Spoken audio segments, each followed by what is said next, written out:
"Idiot!" said the Queen, tossing her head impatiently, and turning to Alice she went on, "What's your name, child?" "My name is Alice, so please your Majesty," said Alice very politely, but she added to herself, "Why, they're only a pack of cards after all. I needn't be afraid of them." "And who are these?" said the Queen, pointing to the 3 gardeners who were lying round the rose-tree. For you see, as they were lying on their faces, and the pattern on their back was the same as the rest of their pack, she could not tell whether they were gardeners, or soldiers, or courtiers, or 3 of her own children. "How should I know?" said Alice, surprised at her own courage. "It's no business of mine."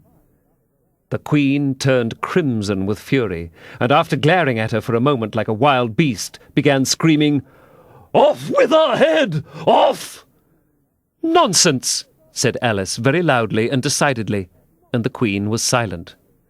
The King laid his hand upon her arm and timidly said, "Consider, my dear, she is only a child." The Queen turned angrily away from him and said to the Knave, "Turn them over!"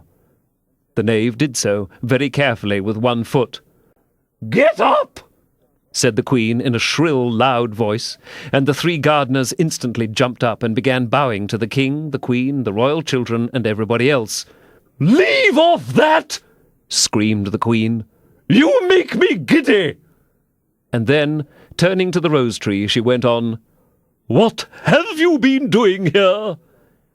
"May it please your Majesty," said 2, in a very humble tone, going down on one knee as he spoke, "we were trying—" "I see," said the Queen, who had meanwhile been examining the roses. "Off with their heads!" And the procession moved on, 3 of the soldiers remaining behind to execute the unfortunate gardeners, who ran to Alice for protection.